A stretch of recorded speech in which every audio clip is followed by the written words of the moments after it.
Hello dear friend, welcome to farm सलाह। तो एक बार फिर से आप सभी का स्वागत है हमारे यूट्यूब चैनल। तो जैसा कि हम लोगों ने आपसे प्रॉमिस किया था, लक्ष्य बैच के अंदर हम लोग बी फार्मेसी के सारे सेमेस्टर वाइज लेक्चर को कवर करेंगे।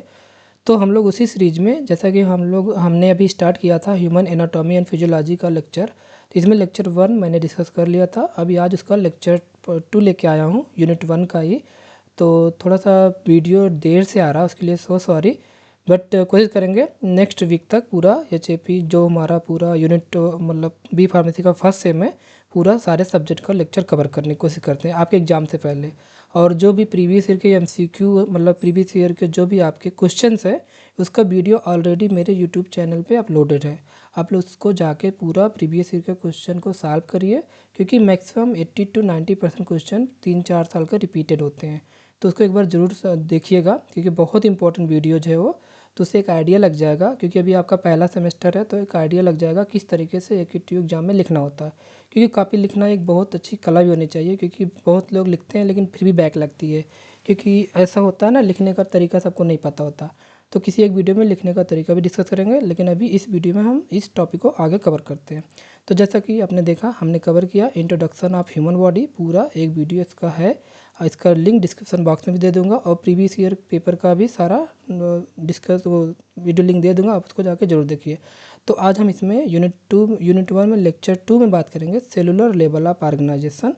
तो चलिए देखते हैं इसके अंदर क्या क्या पढ़ने वाले हैं। इसके अंदर जो हमारा टॉपिक है, ये सारा सिलेबस आपके पीसीआई के अकॉर्डिंग है, कुछ भी फालतू नहीं है, सारा एग्जैक्ट सिलेबस के अकॉर्डिंग है। तो आप इसे ज़रूर देखिए।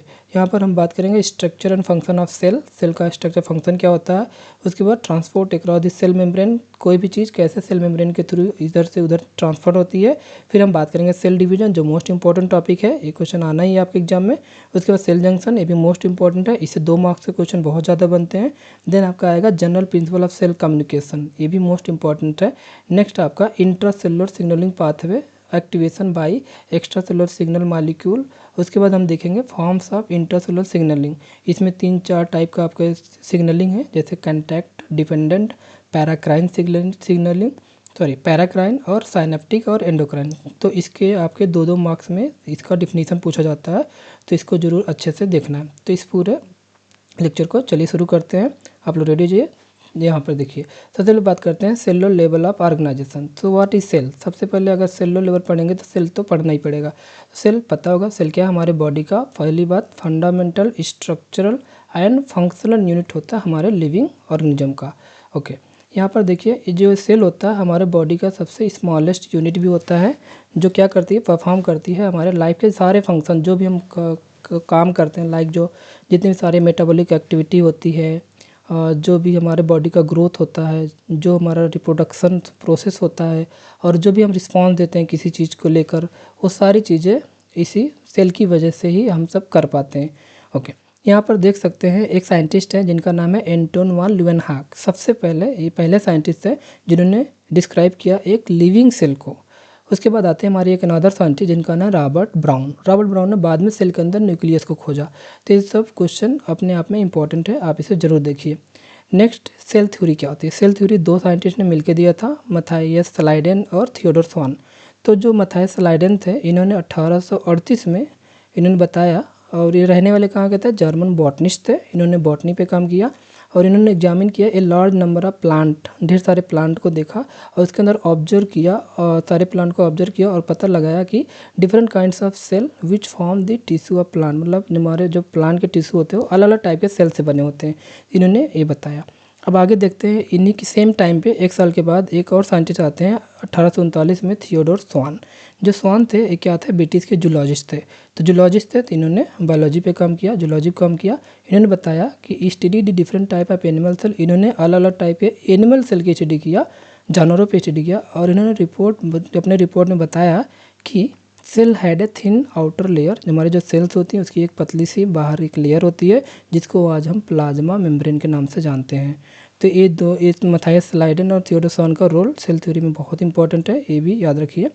उसके बाद इन दोनों ने मिलके एक साथ Schleiden and Schwann together formulate the cell theory, इन्होंने सेल थ्योरी दिया। सेल थ्योरी इस सेल थ्योरी के अकॉर्डिंग क्या होता है, did not explain as how new cells were form. लेकिन इनकी एक प्रॉब्लम थी, इन्होंने नहीं बता पाया कि सेल कैसे बनता है। मतलब न्यू सेल कैसे बनता है। इन्होंने बस बताया कि सेल ये होता है, लेकिन ये नहीं बता पाया कि नया सेल कैसे बनता है। उसके बाद एक साइंटिस्ट आते हैं रुडोल्फ विर्चो 1855 में। इन्होंने फर्स्ट एक्सप्लेन किया कि सेल जो होते हैं डिवाइड होते हैं, मतलब सेल के अंदर डिवाइड होने की प्रॉपर्टी भी होती है। और इन्होंने ये भी बताया कि new cells are formed from pre existing cell, मतलब जो हमारी नई सेल बनती है पुराने सेल से ही बनती है। यानी इन्होंने एक टर्म दिया ओमनी सेलुला ई सेलुला। ओके, तो इन्होंने अगर पूछा जाए किसने बताया कि न्यू सेल कैसे बनती है, रुडोल्फ विर्चो ने। ओके, नेक्स्ट आते हैं यहाँ पर देखिए cell theory as understood today. अगर आज के टाइम पे हम सेल थ्योरी को समझना चाहें तो उन्होंने बताया कि all living organism are composed of cell, जितने भी लिविंग ऑर्गेनिज्म हैं, जितने भी जिंदा चीज़ें हैं वो सब सेल की बनी होती हैं और प्रोडक्ट ऑफ सेल, और सेल से ही बनती है भी रहती है नई सेल। अगला इन्होंने बताया कि all cell arises from pre existing cell, और जितने भी सेल हैं वो पहले से मौजूद सेल की वजह से बनती रहती हैं सेल डिवीजन कर करके। तो यहाँ पर देखिए कंपोनेंट ऑफ सेल के अलग अलग कंपोनेंट होते हैं। जैसे ए सेल इज बेसिकली डिवाइडेड किया गया है 2 मेजर पार्ट में। अब 2 मेजर पार्ट क्या है, पहला तो प्लाज्मा मेम्ब्रेन है जिसको हम सेल मेम्ब्रेन के नाम से जानते हैं, और दूसरा है साइटोप्लाज्म। अब साइटोप्लाज्म के अंदर 2 चीज़ें होती हैं, इसके अंदर साइटोसोल होता है और ऑर्गेनेल्स होते हैं। तो हम देखते हैं कौन कौन से ऑर्गेनल्स होते हैं। जैसे इसके अंदर न्यूक्लियस होता है, माइटोकॉन्ड्रिया होता है, राइबोसोम्स होते हैं, एंडोप्लाज्मिक रेटिकुलम होता है, गोल्जी अपरेटस होता है, लाइसोसोम होता है, प्लास्टिड होता है और सेंट्रियोल्स होते हैं। ये सारे हमारे सेल्स के अंदर पाए जाते हैं। तो अब इसी को एक एक करके हम आगे एक्सप्लेन करने चल रहे हैं। यहाँ पर देख सकते हैं, उससे पहले आप देख सकते हैं सेल भी 2 टाइप होता है, एक प्लांट सेल और एक एनिमल सेल। कभी कभी डायरेक्ट आपके 2 मार्क्स में पूछ सकता है, write the difference between the animal cell and plant cell में क्या डिफरेंस होता है। तो और या तो बोल देगा draw the structure of plant cell and animal cell, ऐसे बेसिक क्वेश्चन पूछ सकता है। तो सबके लिए आप प्रिपेयर रहिए। तो यहाँ पर देख सकते हैं एनिमल सेल में क्या क्या होता है, आप उसे देखिए। यहाँ पर देखिए गोल्जी अपरेटस है, इसके अंदर माइक्रोविलाई है, प्लाज्मा मेम्ब्रेन है, सेंट्रियोल है, प्रैक्सिसोम है, लाइसोसोम है, राइबोसोम है, माइटोकॉन्ड्रिया है, रफ एंडोप्लाज्म रेटिकुलम, साइटोप्लाज्म, जो बीच में सारा जो स्पेस है ब्लू कलर का सब साइटोप्लाज्म है। उसके बाद आप जो सेंटर में देखेंगे आपको न्यूक्लियस दिख जाएगा, न्यूक्लियस के बगल में आपका मिलेगा न्यूक्लियस वाला पार्ट, और न्यूक्लियस की जो कवरिंग होती है उसे न्यूक्लियर एनवलप बोलते हैं। और इसमें एंडोप्लाज्मिक रेटिकुलम में 2 टाइप होता है, एक स्मूथ और एक रफ। उसके बाद प्लांट सेल में देख सकते हैं इसमें क्या डिफरेंस है, ये भी पूछा क्या डिफरेंस है। तो अगर आप ध्यान से देखोगे तो इसके अंदर प्लांट सेल के अंदर ये बहुत सा बड़ा सा स्पेस दिख रहा है, ये स्पेस हमारा एनिमल सेल में नहीं होता, और इस स्पेस को हम लोग बोलते हैं वैक्यूल्स। तो आप याद रखिएगा प्लांट सेल के अंदर वैक्यूल्स होता है, लेकिन एनिमल सेल के अंदर वैक्यूल्स नहीं होता। ओके, और आपके बाकी सारी चीज़ लग पे देखिए ना कॉमन मिलेगी। रफ एंडोप्लाज्मिक रेटिकुलम इधर भी है, न्यूक्लियस आपको इधर भी मिल जाएगा, न्यूक्लियोलस इधर भी मिल जाएगा, गोल्जी अपरेटस इधर भी मिल जाएगा, न्यूक्लियर एनवलप इधर भी मिलेगा, प्लाज्मा मेम्ब्रेन आपको इधर भी मिल जाएगा। और यहाँ पर एक जो और चीज़ अलग मिलेगी, यहाँ पर सेल वाल पाया जाएगा, क्योंकि आपको पता है प्लांट के अंदर क्या पाया जाता है, सेल वाल। ये मेजर डिफरेंस होता है प्लांट और एनिमल के बीच का। बाकी माइटोकॉन्ड्रिया तो दोनों में रहेगा, राइबोसोम दोनों में रहेगा। और एक और मेजर डिफरेंस आपको मिलेगा क्लोरोप्लास्ट, क्लोरोप्लास्ट भी आपके प्लांट के अंदर मिलेगा। तो डिफरेंसेस जरूर याद रखिएगा। ओके, बाकी साइटोप्लाज्म कॉमन रहेगा, प्रैक्सिसोम भी कॉमन रहेगा, यहाँ पर माइक्रोट्यूबुल ये सब कॉमन ही है। ओके, तो नेक्स्ट देख सकते हैं हम एक एक को एक्सप्लेन करते हैं। सबसे पहले बात करते हैं प्लाज्मा मेम्ब्रेन यानी सेल मेम्ब्रेन। तो देखिए जो प्लाज्मा मेम्ब्रेन होती है हमारी क्या होती है, आउटर बाउंड्री होती है हमारे सेल की, मतलब सेल की जो बाहर, मान लो सेल है, इस सेल के जो बाहर जो भी बाउंड्री है ये सब क्या कहलाएगी, हमारी सेल मेम्ब्रेन कहलाएगी। ओके, और जो सेल मेम्ब्रेन सेलेक्टिवली परमिएबल होती है नेचर में, और एक कंट्रोल करती है entry and exit of substance. बिल्कुल ये सेल बाहर की से कोई चीज़ अंदर जाएगा, कोई चीज़ बाहर जाएगा, ये सब रेगुलेट करता है ये membrane. Okay, the cell membrane is mainly composed of, अगर आप देखेंगे सेल मेम्ब्रेन जो होता है, अब इसमें प्रोटीन भी पाया जाता है, लिपिड भी पाया जाता है, कार्बोहाइड्रेट पाया जाता है। अगर परसेंटेज देखा जाए प्रोटीन 60 से 80% होता है, लिपिड 20 से 40% होता है, कार्बोहाइड्रेट 1 से 2% होता है। यहाँ पर अगर मेजर बात करेंगे, मेजर लिपिड्स जो इसमें पाए जाते हैं, फॉस्फोलिपिड्स होता है जो अरेंज होता है बाइलेयर के फॉर्म में, डबल लेयर का फॉर्म होता है, 2 लेयर में होती है, इसलिए इसको बाइलेयर बोला गया। अगर हम देखेंगे लिपिड का जो अरेंजमेंट होता है विद इन मेम्ब्रेन के अंदर, वो इस तरीके से होता है। देखिए जो इसके अंदर पोलर हेड होता है वो आउटर साइड पे होता है, यानी जो हेड पार्ट जो पोलर इन नेचर होता है वो बाहर के साइड पे होगा, और जो हाइड्रोफोबिक पार्ट होता है यानी जो टेल होता है वो आपका कहाँ पर होता है, इनर पार्ट में। ओके, नेक्स्ट यहाँ पर देख सकते हैं प्लाज्मा मेम्ब्रेन का फंक्शन क्या होता है। फंक्शन क्या काम है, अब मेम्ब्रेन है तो प्रोटेक्शन में मदद करेगा, ट्रांसपोर्टेशन मदद करेगा और किसी को रिकॉग्नाइज कराने में मदद करेगा, सिग्नल को किसी कोई चीज़ सिग्नल भेजना हो उसमें मदद करेगा। और क्या करेगा, give specific shape to cell, और एक हमारा जो सेल होता है एक अच्छा सा उसको स्ट्रक्चर भी मेंटेन करने में हेल्प करेगा।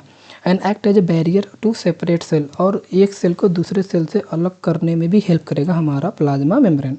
और ये क्या करेगा, stop the movement of other substance, और जो फालतू के सब्सटेंस होंगे उनको रोकने के लिए मदद करेगा। लाइक जैसे हम अपने जब कहीं कमरा बनवाते हैं, घर बनवाते हैं, तो अपने घर के चारों तरफ एक बाउंड्री लगा देते हैं। बाउंड्री क्यों लगाते हैं, क्योंकि जो फालतू के लोग हमारे घर के अंदर एक एंट्री ना कर पाए। और एक गेट लगाते हैं। गेट क्यों लगाते हैं, ताकि जो आना चाहे उस गेट के थ्रू आए और सही इंसान सही लोग हमारे घर में एंट्री कर सके। तो सेम प्लाज्मा मेम्ब्रेन का भी काम सेम वही होता है, वो एकदम एक बैरियर की तरह काम करता है। तो उस मेम्ब्रेन के थ्रू केवल वही लोग आ सकते हैं, स्पेसिफिक लोग आ सकते हैं जिसको बुलाना चाहेगा, फालतू के लोग को पहचानेगा ही नहीं। तो ओके, यहाँ पर देख सकते हैं, यहाँ पर मेम्ब्रेन का कंपोनेंट अगर हम इमेज के थ्रू समझना चाहें, यहाँ पर देखिए ये हमारा जो येलो पोर्शन है जो राउंड राउंड, ये हमारा हेड पोर्शन होता है फास्फोलिपिड का। ओके, और यहाँ पर इसके पीछे देखिए जो रिबन जैसा है टेल होता है। तो ये देख सकते हैं जो हमारा हेड पार्ट है आउटर साइड पे और जो टेल पार्ट है इनर साइड पे। तो इसी तरीके से ये बाई लेयर के फॉर्म में रहेंगे, क्योंकि देखो एक लेयर ऊपर वाला पार्ट हो गया और एक लेयर नीचे वाला पार्ट हो गया, इसीलिए सेल मेम्ब्रेन को बोला गया बाई लेयर, समझते जाइए। और इसी के बीच बीच में जो ब्लू जो आपका ये ग्रीन कलर का दिख रहा है, आपका क्या मिल रहा है, कोलेस्ट्रॉल मिल जा रहा। और फिर इसी बाई लेयर में हमारा प्रोटीन फंसे होते हैं जिसे इंटीग्रल प्रोटीन बोलते हैं। देखो प्रोटीन दो टाइप होते हैं, एक जो अंदर बीच में फंसे होते हैं इसे इंटीग्रल बोलते हैं, और जो पेरीफेरी किनारे किनारे फंसे होते हैं उसे बोलते हैं पेरीफेरल प्रोटीन। और इसी के जो हमारा फॉस्फोलिपिड के पास ग्लाइकोलिपिड भी लगे होते हैं, और जो हमारा पेरिफेरल प्रोटीन होता है उसमें आपका ग्लाइकोप्रोटीन पाया जाता है। और इस तरीके से ये लिपिड बाइलेयर के फॉर्म में आपका पूरा सेल मेम्ब्रेन अरेंज होता है। देखिए पेपर लिखते समय आप लोग स्ट्रक्चर का सहारा जरूर लीजिए, क्योंकि स्ट्रक्चर क्या होता है, स्ट्रक्चर बना देने से एग्जामिनर हैप्पी हो जाता है और आपको पूरे मार्क्स देता है। तो कोशिश करिए ज़्यादा से ज़्यादा स्ट्रक्चर का सहारा लीजिए, कुछ भी लिख रहे हैं उससे रिलेटेड इसका स्ट्रक्चर दिमाग में लेके चलिए। इससे क्या होगा, कापी भरने में भी ईजी हो जाएगा और आपको ज़्यादा लिखना भी नहीं पड़ेगा, तो मार्क्स आपको अच्छे मिलेंगे, बैक तो बिल्कुल नहीं लगने वाला। ओके, नेक्स्ट बात करते हैं हम साइटोप्लाज्म। साइटोप्लाज्म के अंदर जैसा मैंने बताया साइटोसॉल्स होता है और ऑर्गेनल्स होते हैं। What is cytosol? साइटोसॉल क्या होता है, ये हमारा सेमी फ्लूइड मैट्रिक्स होता है जिसके अंदर कुछ वाटर्स होते हैं, मतलब 75 से 90% वाटर होता है, आयंस होते हैं, एंजाइम्स होते हैं। और इसका मेन रोल क्या है, ये हमारा एक ऐसा एक्शन, मतलब ये मेटाबॉलिक रिएक्शन में हेल्प करता है। अब इसके अंदर बहुत सारे प्रोसेस चलते हैं, ग्लाइकोलिसिस चलता है, प्रोटीन सिंथेसिस इनिशिएशन चलता है।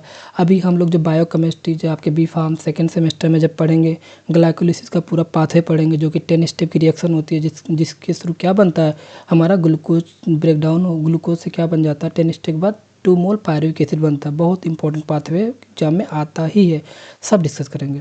ओके, यहाँ पर अब बात करते हैं ऑर्गेनल्स। ऑर्गेनल्स जैसा पहले बताया जो बहुत सारे टाइप के हैं, यहाँ पर देख सकते हैं all membrane bound and non membrane bound structure inside this cell, वो सब क्या कहलाते हैं, ऑर्गेनल। मतलब वो चाहे मेम्ब्रेन उनके अंदर हो या बिना मेम्ब्रेन के हो, वो सब ऑर्गेनल हो सकते हैं। अब यहाँ पर पहला देखिए, पहला है न्यूक्लियस। अगर न्यूक्लियस बारे में बात करेंगे, nucleus as a cell organelle, nucleus एक ऐसा सेल ऑर्गेनल है वाज फर्स्ट डिस्क्राइब बाई, सबसे पहले किसने डिस्क्राइब किया था या डिस्कवर किया था, रॉबर्ट ब्राउन ने। लगभग अगर ईयर की बात करेंगे तो 1831 में। अब आगे बात करते हैं, जो न्यूक्लियस होता है लार्जेस्ट ऑर्गेनल होता है और एक कंट्रोल करता है सेंटर ऑफ द सेल। मतलब जैसे एक घर का मालिक होता है, वैसे हमारे एक सेल का जो मालिक होता है हमारा न्यूक्लियस होता है। ओके, नेक्स्ट बात करते हैं, surround by a nuclear envelope with pore, और इसके अंदर कुछ पोर्स होते हैं जिसे न्यूक्लियर एनवेलप बोल सकते हैं। नेक्स्ट इसमें कंटेन, अब न्यूक्लियस में क्या होता है, डीएनए होता है जो क्रोमेटिन से पैक्ड होता है पूरा। और इसका रोल क्या है, जीन एक्सप्रेशन मदद करता है, रेप्लिकेशन मदद करता है, सेल डिवीजन को रेगुलेट करता है। मतलब सेल डिवीजन कितना होना है, ऐसा नहीं कि बहुत ज़्यादा सेल डिवीजन हो जाए, ज़्यादा सेल डिवीजन हो जाएगा तो कैंसर हो जाएगा। आपको पता है uncontrol growth of cell is called cancer ही तो कहलाता है। मतलब हर चीज़ प्रॉपर में होना है। ओके, आपको पता होगा डीएनए रेप्लिकेशन, डीएनए ट्रांसक्रिप्शन, ये सारे प्रोसेस हमारे कौन करवाता है, न्यूक्लियस ही तो कराता रहता है। ओके, न्यूक्लियस का बहुत बड़ा रोल है, सब डिटेल में पढ़ते जाएंगे, जैसे जैसे टॉपिक कवर करते जाएंगे। अब स्ट्रक्चर जरूर बनाइएगा इसका। स्ट्रक्चर में देख सकते हैं सबसे सेंटर में जो बड़ा सा स्पेस है, ये क्या कहला रहा है, ये हमारा न्यूक्लियोलस है। और इसके बगल बगल जो इसमें इसके अंदर जो जगह है इसको कहला रहा है न्यूक्लियोप्लाज्म, और इसके बाहर जो कवरिंग है कहला रहा है न्यूक्लियर एनवलप। अब यहाँ पर जो धागे जैसे स्ट्रक्चर है यही तुम्हारे क्या है, क्रोमैटिन है। ओके, इस तरीके से देख सकते हो सारा स्ट्रक्चर। अब आगे चलते हैं माइटोकॉन्ड्रिया। माइटोकॉन्ड्रिया क्या है ये तो पहले जान लो, इसे पावर हाउस ऑफ सेल कहते हैं, यानी कोशिका का ऊर्जा घर। जितने भी कोशिका को एनर्जी की ज़रूरत पड़ेगी, ऊर्जा की ज़रूरत पड़ेगी, माइटोकॉन्ड्रिया देता रहता है। और इसका शेप जान लो कैसे होता है, सॉसेज शेप होता है, सिलेंड्रिकल शेप होता है, और इसका डायमीटर लगभग 0.2 से 1 माइक्रोमीटर होता है। अगर एवरेज देखा जाए तो 0.5 माइक्रोमीटर होता है। इसकी लंबाई भी जान लो 1 से 4.1 माइक्रोमीटर होता है। ये तो शेप की बात हो गई, साइज की बात हो गई। अब जो माइटोकॉन्ड्रिया होता है, अगर इसका मेम्ब्रेन देखोगे डबल मेम्ब्रेन बाउंड स्ट्रक्चर होती है। इसमें 2 मेम्ब्रेन होती हैं, एक आउटर मेम्ब्रेन और एक इनर मेम्ब्रेन। आउटर मेम्ब्रेन जो होती है थोड़ी सी स्मूथ होती है, जो इनर मेम्ब्रेन होती है फोल्डेड होती है, मुड़ी हुई होती है। अब बात करते हैं inner compartment is filled with dense homogeneous substance. जो हमारा इनर कंपार्टमेंट होता है उसके अंदर एक डेंस मजबूत एक होमोजेनस सब्सटेंस होता है जिसको क्या बोलते हैं, मैट्रिक्स बोलते हैं। क्या बोलते हैं, मैट्रिक्स। तो याद रखिएगा माइटोकॉन्ड्रिया के अंदर जो पाया जाता है मैट्रिक्स पाया जाता है। ओके, बात आगे बात करें, the outer membrane forms the continuous limiting boundary of the organelle. और जो आउटर मेम्ब्रेन होता है वो पूरा माइटोकॉन्ड्रिया का कंटिन्यूअस पार्ट बनाता है। जो inner membrane forms a number of infolding. अगर इनर मेम्ब्रेन में देखोगे कहीं कहीं पर फोल्डिंग हो जाता है, उसी फोल्डिंग को क्या बोलते हैं, क्रिस्टा बोलते हैं। क्या बोलते हैं, क्रिस्टी बोलते हैं। और ये मैट्रिक्स के साइड में फोल्डिंग होता है, और ये क्रिस्टी क्या करते हैं, सरफेस एरिया को बढ़ाने में हेल्प करते हैं। ओके, तो एक्चुअली ये याद रखिएगा हमारे बॉडी में अगर कहीं भी चीज़ कुछ भी फोल्डिंग किया जा रहा उसका पर्पज़ ये है सरफेस एरिया को बढ़ाना। ओके, जैसे हमारे स्टोमक में इंटेस्टाइन को फोल्ड करके रखा गया, क्यों, ताकि कम जगह में ज़्यादा लंबी इंटेस्टाइन को रख सके, ताकि एब्जॉर्प्शन ज़्यादा से ज़्यादा हो सके। ओके, इसी तरीके से जितनी भी फोल्डिंग वाली चीज़ें बनाई जाएंगी वो सरफेस एरिया को ही बढ़ाने के लिए होंगी। आसान से याद कर लो। अब यहाँ पर फंक्शन देख लो, mitochondria are the site of aerobic respiration. जितने भी एरोबिक रेस्पिरेशन होगा ये सारे माइटोकॉन्ड्रिया कंट्रोल करता है। और ये क्या करता है, सेलुलर एनर्जी प्रोड्यूस करता है, किस फॉर्म में, एटीपी, एडेनोसिन ट्राइफॉस्फेट। इसको मत भूलना, मोस्ट इंपॉर्टेंट है। पूरी बॉडी हमारी एटीपी की वजह से एक्टिव रहती है, hence they are called power house of cell. इसीलिए इसको क्या बोलते हैं, पावर हाउस ऑफ सेल बोलते हैं, क्योंकि एटीपी नामक एनर्जी बनाता रहता है। अब इसका स्ट्रक्चर देख लो, ये हमारा आउटर मेम्ब्रेन है, ये इनर मेम्ब्रेन है, बीच में देखो मैट्रिक्स दिखा, और ये आपका इनर मेम्ब्रेन का स्पेस भी दिख गया, साथ में क्रिस्टा दिख गया। आगे चलते हैं, राइबोसोम के बारे में बात करते हैं। What is ribosome. राइबोसोम जो होता है आपका ग्रेनुलर स्ट्रक्चर होता है। इसको फर्स्ट ऑब्जर्व किया गया था under the electron microscope dense particle by किसके द्वारा, एक साइंटिस्ट थे जिनका नाम है जॉर्ज पैलाडे, जिन्होंने कब किया था, 1953 में। अब देखो राइबोसोम जो होता है हमारा कंपोज होता है आरएनए यानी राइबोन्यूक्लिक एसिड का और प्रोटीन का बना होता है। एक क्वेश्चन पूछ सकता है राइबोन्यूक्लिक एसिड, राइबोसोम किससे बना होता है, आरएनए प्रोटीन का बना होता है। एंड और not surrounded by any membrane. और राइबोसोम एक ऐसा स्ट्रक्चर है जिसके बाहर कोई मेम्ब्रेन होता ही नहीं है। जैसे अभी आपने पढ़ा माइटोकॉन्ड्रिया और डबल मेम्ब्रेन था, लेकिन राइबोसोम के अंदर नॉन मेम्ब्रेन बाउंड ऑर्गेनल है। आपसे क्वेश्चन ये भी पूछ सकता है, write the example of non membrane bound organelles. तो राइबोसोम का नाम याद रखिएगा। यहाँ पर देखिए आप देखेंगे जो राइबोसोम होता है दोनों जगह पाया जाता है, प्रोकैरियोट में और यूकैरियोट में। आपसे क्वेश्चन ये भी पूछ देगा, right the difference between the prokaryote and eukaryote. Question आया हुआ आपके प्रीवियस ईयर पेपर में। तो यहाँ यूकैरियोटिक राइबोसोम देखोगे तो 80S टाइप होता है, जबकि प्रोकैरियोटिक राइबोसोम कितना होता है, 70S टाइप होता है। देखो प्रोकैरियोटिक राइबोसोम जो होते हैं थोड़े से, जो प्रोकैरियोटिक होते हैं उनका डेवलपमेंट थोड़ा सा सही से नहीं होता है, इसलिए उसमें 70S टाइप होता है। लेकिन जो यूकैरियोटिक है जिसके अंदर हम लोग भी आते हैं उनका थोड़ा सा डेवलपमेंट अच्छा होता है, इसलिए उसके अंदर 80S का राइबोसोम पाया जाता है। ऐसे बेसिक सा डिफरेंस याद रखिए। ईच राइबोसोम हैज 2 सब यूनिट। अब सारे राइबोसोम के 2 सब यूनिट होते हैं, एक बड़ी यूनिट जिसे लार्जर बोलते हैं और एक छोटी यूनिट जिसे स्मॉलर सब यूनिट बोलते हो। यहाँ पर देख सकते हो स्ट्रक्चर में ये जो बड़ा सा यूनिट, ये बड़ा वाला पार्ट जो है ये क्या कहलाता है, लार्ज राइबोसोमल यूनिट। और इसके अंदर 2 पार्ट होते हैं, एक ई साइट होता है और एक पी साइट होता है। उसके बाद नीचे वाला जो छोटा वाला पार्ट देखोगे इसको बोलते हैं एमआरएनए बाइंडिंग साइट, यानी स्मॉल राइबोसोमल यूनिट कहलाता है। ठीक है, और इसी जो एमआरएनए बाइंडिंग साइट होता है ना, यहीं पर आके एमआरएनए अलग टाइप के एमआरएनए होते हैं, वो आके यहाँ पर बाइंड होते रहते हैं। इस तरीके से आगे का प्रोसेस होता रहता है। यहाँ पर देखो राइबोसोम क्या करता है, हेल्प इन प्रोटीन सिंथेसिस करवाने में मदद करता है फ्रॉम द अमीनो एसिड। अब देखो अब इसी एमआरएनए बाइंडिंग साइट पर अलग अलग टाइप के अमीनो एसिड आके बाइंड होते रहते हैं और वो अमीनो एसिड कंबाइन होकर अलग अलग टाइप का प्रोटीन बनाते रहते हैं। इस तरीके से इसे बोल सकते हो फैक्ट्री ऑफ प्रोटीन। क्वेश्चन पूछ सकता है which organelle is known as factory of protein, तो ऑप्शन में रहेगा ribosome. Which organelle known as energy in power house of cell, याद करना माइटोकॉन्ड्रिया। ऐसे बेसिक क्वेश्चन आपसे किए जाते हैं। आगे नेक्स्ट बात करते हैं एंडोप्लाज्मिक रेटिकुलम ईआर। अगर बात करें एंडोप्लाज्मिक रेटिकुलम का, ये क्या होते हैं, नेटवर्क ऑफ मेम्ब्रेन होते हैं, ढेर सारे नेटवर्क के फॉर्म में अरेंज होते हैं जो न्यूक्लियस से अटैच होते हैं। और इनका काम क्या है, किस में मदद करते हैं, help in the transportation of material between the cell and organelle. Cell और ऑर्गेनल के बीच में कोई भी ट्रांसपोर्टेशन कराना हो कौन मदद करता है, एंडोप्लाज्मिक रेटिकुलम। अब अगर हम बात करें एंडोप्लाज्मिक रेटिकुलम का, तो इसको समझने के लिए इसको डिवाइड करते हैं इंट्रासेलुलर स्पेस को इनटू टू डिस्टिंक्ट कंपार्टमेंट, अलग अलग पार्ट में डिवाइड करते हैं। जैसे एक ल्यूमिनल एंडोप्लाज्मिक रेटिकुलम यानी जो अंदर वाला पार्ट है, और एक होता है एक्स्ट्रा ल्यूमिनल एंडोप्लाज्मिक रेटिकुलम यानी जो साइटोप्लाज्म वाला पार्ट होता है। तो चलो इसी बेसिस पे हम देख सकते हैं ये हमारे दो टाइप के होते हैं, एक स्मूथ एंडोप्लाज्मिक रेटिकुलम और एक रफ एंडोप्लाज्मिक रेटिकुलम। स्मूथ को स्मूथ क्यों बोला गया, रफ को रफ क्यों बोला गया, वो हम आगे समझते हैं। देखो जो endoplasmic reticulum bearing the ribosome, ऐसा एंडोप्लाज्मिक रेटिकुलम जिसके पास राइबोसोम होगा उसके सरफेस पे, उसीलिए उसको बोला गया रफ एंडोप्लाज्मिक रेटिकुलम।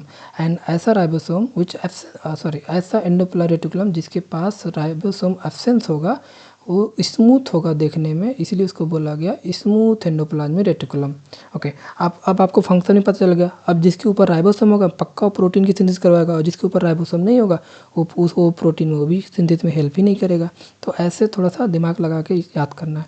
फंक्शन देखो, rough endoplasmic reticulum frequently observe in the cell actively involve in protein synthesis. देखा, क्योंकि रफ के पास क्या है, राइबोसोम है, और अगर उसके पास राइबोसोम है तो आपको राइबोसोम का काम तो पता ही है, प्रोटीन की सिंथेसिस करवाता है। ओके, याद हुआ। अब आगे देखो, नेक्स्ट देखते हैं smooth endoplasmic reticulum is the major site of protein synthesis of lipid. अब स्मूथ वाले के पास तो राइबोसोम है नहीं, इसलिए वो प्रोटीन ना बनवा के किस चीज़ की सिंथेसिस करवाएगा, लिपिड की सिंथेसिस करवाएगा। ये याद रखिएगा, एग्जामिनर कभी कभी वाइवा में भी बेसिक क्वेश्चन पूछता है, तो ये सब याद रखो। नेक्स्ट यहाँ पर स्ट्रक्चर देख सकते हो, ये आपका है न्यूक्लियस और उसके बगल में न्यूक्लियर पोर पाया जा रहा है। अब यहाँ पर देखो ये रफ दिख रहा है, इसी पर देखो गोल गोल स्ट्रक्चर दिख रहा है, ये आपका है राइबोसोम। ये जितने भी गोल गोल स्ट्रक्चर दिख रहे हैं सब क्या है, राइबोसोम। तो जहाँ जहाँ राइबोसोम पाया जाएगा और रफ एंडोप्लाज्मिक रेटिकुलम कहलाएगा। और यहाँ पर देखो स्मूथ वाला पार्ट, यहाँ पर कहीं भी आपको राइबोसोम स्ट्रक्चर दिख रहा नहीं दिख रहा ना, इसलिए इसको बोला गया smooth endoplasmic reticulum. Next part, अब बात करते हैं गोल्जी अपरेटस। तो what is Golgi apparatus. Golgi apparatus को खोजा था कैमिलो गोल्जी ने, अपने नाम पे इन्होंने रख लिया, चलो मैंने खोजा तो इसका नाम ही रख देंगे कैमिलो गोल्जी अपरेटस।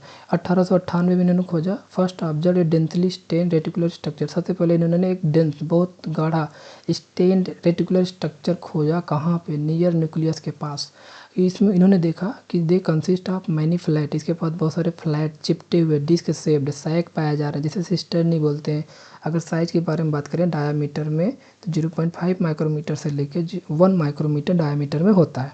साइज थोड़ा बहुत लिख देंगे तो एग्जामिनर को अच्छा लगेगा कि बच्चे को साइज ही पता है, मतलब अच्छे से पढ़ के आया, तो खुश हो जाता है, खुश होगा तो नंबर भी देगा।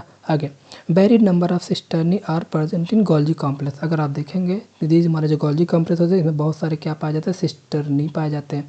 आप यहाँ पर देखो तो Golgi cisternae are concentrically arrange होते हैं नियर द न्यूक्लियस के पास जाके विद द डिस्टिंक्ट। ये दो टाइप में अरेंज होते हैं, एक कॉन्वेक्स सिस के फॉर्म में और द फॉर्मिंग द फेस। एक मतलब जो कॉन्वेक्सिस होते हैं फेस की तरफ होता है, और एक कॉनकेव ट्रांसफॉर्म होता है जो क्या कहलाता है, मेच्योरिंग फेस भी कहलाता है। तो दो टाइप से अरेंज होता है, एक कॉन्वेक्स सिस के फॉर्म में और एक कॉनकेव ट्रांस के फॉर्म में, ये याद रखिएगा। नेक्स्ट फंक्शन क्या होता है, तो गोल्जी ऑपरेटर्स ये क्या करते हैं, स्टोर करते हैं, मॉडिफाइड करते हैं, ट्रांसपोर्ट करते हैं प्रोटीन को पूरे सेल के आसपास, ये सब इनका काम है। अगला, गोल्जी ऑपरेटर्स प्रिंसिपली परफॉर्म करता है फंक्शन ऑफ पैकेजिंग मटेरियल, जो भी पैकेजिंग का काम होता है सब गोल्जी ऑपरेटर्स परफॉर्म करता है। हो गया, स्ट्रक्चर बना देना, आगे बढ़ो। नेक्स्ट बात करते हैं लाइसोसोम। लाइसोसोम क्या होते हैं, ये हमारे मेम्ब्रेन बाउंड वेसिकुलर स्ट्रक्चर होते हैं form by the process of the packaging in the Golgi operators की पैकेजिंग के दौरान जो छोटे मोटे स्ट्रक्चर वहाँ से टूट फूट कर गिरते रहते हैं ना, वही लाइसोसोम बन जाते हैं। आगे देखो, तो the isolated lysosomal vesicles have been found in very rich in almost all type of hydrolytic enzyme. और इस लाइसोसोम में बहुत अलग अलग टाइप के लाइसोसो हाइड्रोलिटिक एंजाइम पाए जाते हैं। जैसे आपके हाइड्रोलेजेज हो गए, अब एग्जांपल जैसे लाइपेज हो गए, प्रोटीएज हो गए, कार्बोहाइड्रेजेज हो गए। देखो जिसके पीछे एजेज लग जाए मतलब वो उसी चीज़ को ब्रेक डाउन करेगा। लाइपेज मतलब लिपिड को ब्रेक डाउन करेगा, प्रोटीएज मतलब प्रोटीन को ब्रेक डाउन करेगा, कार्बोहाइड्रेजेज मतलब कार्बोहाइड्रेट को ब्रेक डाउन करेगा। Okay, optically active at acidic pH. और ये जो हमारे हाइड्रोलिक एंजाइम होते हैं ये एसिडिक पीएच पे एक्टिव होते हैं। यहाँ पर देखिए, these enzymes are capable of digesting the carbohydrate. ये जो एंजाइम होते हैं हमारे कार्बोहाइड्रेट को डाइजेस्ट करेंगे, कार्बोहाइड्रेजेज वाले, और जो प्रोटीएजेज वाले प्रोटीन को डाइजेस्ट करेंगे, लाइपेज वाले लाइपेज को डाइजेस्ट करेंगे, और जो हमारे न्यूक्लिएजेज वाले होंगे वो न्यूक्लियस को न्यूक्लिक एसिड को जो न्यूक्लिक एसिड को भी डाइजेस्ट करने वाले वहाँ पर एंजाइम पाए जाएंगे। अब आ जाओ, it is also known as suicidal bag of this cell. ये इंपॉर्टेंट क्वेश्चन बन सकता है कि हमारे सेल के अंदर किस ऑर्गेनेल को सुसाइडल बैग के नाम से बोला जाता है। तो उसका एग्जांपल है लाइसोसोम। क्यों? क्योंकि when cell organelle get damage, जब भी हमारे सेल के अंदर कोई भी सेल ऑर्गेनल डैमेज हो गया, सेल तो मरते भी रहते हैं ना, क्योंकि नई सेल बनती रहती है, पुरानी सेल डिस्ट्रॉय होती रहती है। तो जो भी सेल ऑर्गेनल डैमेज होता है तो लाइसोसोम क्या करता है, उनको बस्ट कर देता है, हटा देता है, गला देता है, डाइजेस्ट कर देता है पूरे सेल को। इस तरीके से पुरानी सेल मरती रहती है, नई सेल बनती रहती है। यहाँ पर फंक्शन देखो, these enzymes are capable of digesting carbohydrate. तो ये जो एंजाइम्स होते हैं हमारे कार्बोहाइड्रेट को डाइजेस्ट कर देते हैं, पचा देते हैं पूरी तरीके से, प्रोटीन को भी, लिपिड को भी, न्यूक्लिक एसिड सबको। यहाँ पर देखिए इस स्ट्रक्चर में देख सकते हैं, ये आपका मेम्ब्रेन है, ये आपका हाइड्रोलिटिक एंजाइम मिक्सचर्स है, ये आपका ग्लाइकोसाइलेटेड मेम्ब्रेन ट्रांसपोर्ट प्रोटीन है, और इधर आपका लिपिड लेयर है। तो स्ट्रक्चर बनाइएगा। आगे हम देखते हैं क्लोरोप्लास्ट। क्लोरोप्लास्ट जैसे पता है ये हमारे प्लांट के अंदर होते हैं। तो क्लोरोप्लास्ट कंटेन क्लोरोफिल होता है, और इसके अंदर कैरोटीनॉइड पिगमेंट होता है जो रिस्पॉन्सिबल होता है ट्रैपिंग ऑफ लाइट एनर्जी। वो लाइट एनर्जी को ट्रैप करते हैं, जिसकी मदद से फोटोसिंथेसिस करते हैं। फोटोसिंथेसिस करके क्या बनाते हैं, ग्लूकोज बनाते हैं। वही ग्लूकोज प्लांट यूज करके अपना भोजन के फॉर्म में यूज करते रहते हैं। Majority of the chloroplast of the green plant are found in mesophyll cells of the leaf. अब कह रहा है जो हमारे क्लोरोप्लास्ट होते हैं मेनली प्लांट का जो ग्रीन प्लांट होते हैं वहाँ पर पाए जाते हैं, वो भी मेसोफिल्स के अंदर लीफ में। और इनका अगर शेप के बारे में बात करें तो ये लेंस शेप होते हैं, ओवल होते हैं, स्फेरिकल होते हैं, डिस्क्वाइड होते हैं, इवन रिबन लाइक ऑर्गेनल्स होते हैं। और ये हमारे अलग अलग लेंथ के होते हैं, 5 से 10 माइक्रोमीटर। और इसके वेट के बारे में बात करें 2 से 4 माइक्रोमीटर। अब यहाँ पर देख सकते हैं number of organize flatten membrane sac. इसके अंदर बहुत सारे अलग अलग फ्लैट स्पेस पाया जाता है, जिसको हम थैलाकॉइड बोलते हैं। क्या बोलते हैं? थैलाकॉइड। ये देखो, ये जो फ्लैट स्ट्रक्चर होता है थैलाकॉइड। जैसे एक सिक्का ले लो, अगर एक अकेला सिक्का है उसको क्या बोलोगे? थैलाकॉइड बोलोगे। जो हमारे कहाँ होता है? स्ट्रोमा के अंदर होता है। देखो छोटे छोटे पॉइंट याद करो, जैसे हमने पढ़ा था माइटोकॉन्ड्रिया के अंदर क्या था, स्पेस को मैट्रिक्स बोल रहे थे, और यहाँ पर क्लोरोप्लास्ट के अंदर की स्पेस को क्या बोल रहे हैं? स्ट्रोमा बोल रहे हैं। तो इसी स्ट्रोमा के अंदर एक जो सिंगल सिक्का है इसको क्या बोल रहे हैं? थैलाकॉइड बोल रहे हैं। ये छोटी बात याद रखो। And thylakoid arrange in stacks like piles of coins. अब यही जो थैलाकॉइड, अगर ढेर सारे थैलाकॉइड, अब एक सिक्के के ऊपर कई सारे सिक्के रख दो, हाँ, तो यही सारे सिक्के एक साथ मिलके क्या कहलाएंगे? आपके ग्रेना कहलाएंगे। क्या कहलाएंगे? ग्रेना। तो thylakoid, group of thylakoid is called grana. Okay, अब आगे, in addition there is flat membrane tubules called the stroma lamellae. अब कह रहा है इसी में एक स्ट्रोमा लैमेली पाया जाता है। क्या पाया जाता है? Stroma lamellae. एक यहाँ पर एक अटैचमेंट होता है, जैसे यहाँ देखो एक एक ग्रेना से दूसरे ग्रेना को अटैच करने के लिए क्या पाया जाता है? Stroma lamellae. तो दूसरे ऐसे दूसरा मान लो अपना ढेर सारे थैलाकॉइड मिलकर क्या बना दिया? ग्रेना। और एक ग्रेना को दूसरे ग्रेना से अटैच करने के लिए क्या पाया जाता है? Stroma lamellae. ये पार्ट क्या है? Stroma lamellae. तो इस तरीके से आप देख सकते हो पूरे स्ट्रक्चर को। यहाँ पर देखो ये आपका आउटर मेम्ब्रेन है, आपका इनर मेम्ब्रेन है, और ढेर सारे थैलाकॉइड के ग्रुप को क्या बोला? ग्रेनम बोल रहे हैं। और एक सिंगल सिक्के को क्या बोला? थैलाकॉइड बोल रहे हैं। और इस एक ग्रेना को दूसरे ग्रेना से अटैच करने वाले को स्ट्रोमा लैमेली बोल रहे हैं, राइट। आगे नेक्स्ट फंक्शन, तो stroma of the chloroplast contain enzyme. एक एंजाइम होता है, रिक्वायर होता है किसके लिए? Synthesis of carbohydrate and protein. एक काम होता है इसका। अब आगे जो नेक्स्ट बात करते हैं, अगला पार्ट शुरू होता है ट्रांसपोर्ट अक्रॉस सेल मेम्ब्रेन। अब सेल मेम्ब्रेन में ट्रांसपोर्टेशन कैसे होता है तो आपको पता होना चाहिए। Movement of this substance across cell membrane is necessary होता है किस बात के लिए? ताकि मेंटेन कर सके normal functioning and survival of the cell, ताकि हमारा जो सेल सही से काम करे, सही से जिंदा रहे। इसीलिए हमारे मूवमेंट ऑफ सब्सटेंस का होना बहुत ज़रूरी है। तो movement of substance in cell या plasma membrane by 2 major process होता है। कौन सा प्रोसेस है? 2 मेजर। अब वो मेजर प्रोसेस क्या क्या है, यहाँ पर हम पूरा एक टेबल के फॉर्म में, मतलब जो चार्ट बनाया इसको देख सकते हैं। इसके बाद इसी को पूरा एक्सप्लेन करते हैं। तो आप लोग भी ऐसे पहले किसी चीज़ को एक्सप्लेन करने से पहले इसका फ्लो चार्ट बना दो। ओके, जैसे फ्लो चार्ट बनाओगे, एग्जामिनर फ्लो चार्ट देख के इसका दिमाग में आइडिया लग जाएगा कि बच्चे को तो सब कुछ पता है। तो आगे के लैंग्वेज एग्जामिनर नहीं पढ़ते। लैंग्वेज में आप मतलब ऐसा, मतलब सारे एग्जामिनर नहीं, कुछ तो पढ़ते हैं, लेकिन अगर आपने एक बार फ्लो चार्ट बना दिया तो उनको आइडिया लग जाता है, बच्चे को दिमाग में है सारी चीज़ें, तो आपको मार्क्स पूरे देगा, नंबर बहुत मुश्किल से काट सकता हो। यहाँ पर देख सकते हैं ट्रांसपोर्ट मेथड जो होता है, दो टाइप होता है, एक पैसिव ट्रांसपोर्ट होता है और एक एक्टिव ट्रांसपोर्ट होता है। ये जो छोटी छोटी बातें बता रहा हूँ ना, आपके बैक जो लगता है ना, दिखता, बहुत सारे बच्चे होते हैं फर्स्ट सेमेस्टर में जैसे एंट्री मारते हैं, उन्हें एक किटी के बारे में तो आइडिया नहीं होता कि वहाँ कापियाँ कैसे चेक होती हैं। तो उन्हें लगता है कि मैं तो बहुत अच्छे से लिख के आया हूँ, लेकिन अच्छों अच्छों बैक लग जाती है। क्यों? क्योंकि जो रिप्रेजेंटेशन होता है लिखने का, वो सही से दिखा ही नहीं पाते हैं। तो आपको जो भी चीज़ें आप लिख रहे हैं उसको दो फॉर्म में रखिए। पहला तो लैंग्वेज तो लिखना ही है, उसके साथ साथ उसका इमेज भी बनाना है, और कोई चीज़ आप लंबा प्रोसेस एक्सप्लेन कर रहे हो तो इस तरीके से उसका एक फ्लो चार्ट बना के पहले एग्जामर को इम्प्रेस कर देना, देन आगे उसी को एक्सप्लेन करते रहना। ओके, नेक्स्ट यहाँ पर फिर देखो, तो ट्रांसपोर्ट मेथड जो होता है, दो टाइप होता है, पैसिव ट्रांसपोर्ट और एक एक्टिव ट्रांसपोर्ट। पैसिव ट्रांसपोर्ट में दो तीन तरीके का होता है, सिंपल डिफ्यूजन होता है, फैसिलिटेटेड डिफ्यूजन होता है, ऑस्मोसिस होता है। अगर बात करें एक्टिव ट्रांसपोर्ट का, इसमें आपका प्राइमरी एक्टिव ट्रांसपोर्ट होता है और एक सेकेंडरी एक्टिव ट्रांसपोर्ट होता है। सेकेंडरी एक्टिव ट्रांसपोर्ट दो तरीके से होता है, एंटी पोर्ट होता है और सिम्पोर्ट होता है, इस तरीके से होता है। अब आगे चलते हैं, यहाँ पर देख सकते हैं सबसे पहले एक्सप्लेन करने वाले पैसिव ट्रांसपोर्ट को। तीन पैसिव ट्रांसपोर्ट सब्सटेंस जो होते हैं मूव करते हैं cross sell membrane from the, कहाँ से कहाँ तक, एरिया ऑफ हायर कंसंट्रेशन से लेके एरिया ऑफ लोअर कंसंट्रेशन, मतलब ज़्यादा मात्रा से कम वाले मात्रा की तरफ जो जाता है वो पैसिव ट्रांसपोर्टेशन में ऐसा मूवमेंट देखने को मिलता है। तो इन दिस मूवमेंट के लिए हमारे पास there is no energy requirement for the movement. तो ऐसे मूवमेंट के लिए किसी भी टाइप की एनर्जी मूवमेंट की जरूरत नहीं पड़ती है। आपको भी पता है, अगर ऊपर आप ऊपर से पानी पाइप में डालो और नीचे भेजना हो तो कोई भी एनर्जी नहीं लेता। आप पानी डालो, खटाक से पहुंच जाएगी। लेकिन अभी नीचे से पानी आपको ऊपर टंकी में भेजना है तो अचानक नहीं जाता, आपके लिए उसके लिए एनर्जी देनी पड़ती है। आपको लाइट चाहिए, आपको मोटर चलाना पड़ेगा, देन आपको पानी ऊपर भेज पाओगे। इसीलिए जो हाई से लो भेजना है तो एनर्जी जरूरत नहीं पड़ती है, और लो टू हाई भेजना तो एनर्जी जरूरत पड़ेगी। इसीलिए पैसिव ट्रांसपोर्टेशन में no energy requirement for the movement, movement के लिए किसी भी प्रकार की एनर्जी नहीं चाहिए। तो यहाँ पर तीन प्रोसेस कौन कौन से, simple diffusion, facilitated diffusion, osmosis. तो सबसे पहले बात करते हैं सिंपल डिफ्यूजन। तो इन दिस सब्सटेंस, इसमें क्या होता है, मूव्स, इसमें जो सब्सटेंस होते हैं मूव्स करते हैं, मतलब एक जगह से दूसरी जगह पे जाते हैं। कैसे? From the area of higher concentration to area of lower concentration. बहुत बेसिक चीज़ है, एकदम एक्यूरेट नोट्स एकदम लिखा गया।